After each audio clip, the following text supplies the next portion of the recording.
ভেড়ামারা, কুষ্টিয়া সহকারে অনেক জায়গায় মসজিদের পাশে মহিলাদের নামাজ পড়ার জন্য ব্যবস্থা করা হচ্ছে।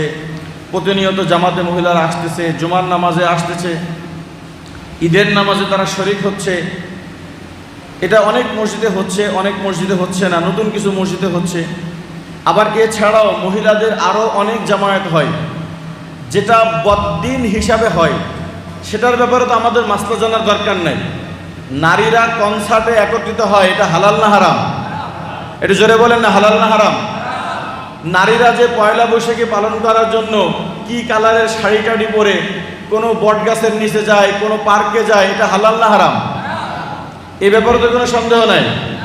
যে সমস্ত নারীরা পর্দা ছাড়া, হিজাব ছাড়া চাকরি করে কোনো কোম্পানিতে, কোনো ফ্যাক্টরিতে, কোনো স্কুলে বা কোনো শিক্ষা প্রতিষ্ঠানে যায় হিজাব ছাড়া, এ ব্যাপারে হারাম, এর মধ্যে তো কোনো সন্দেহ নাই, আছে না?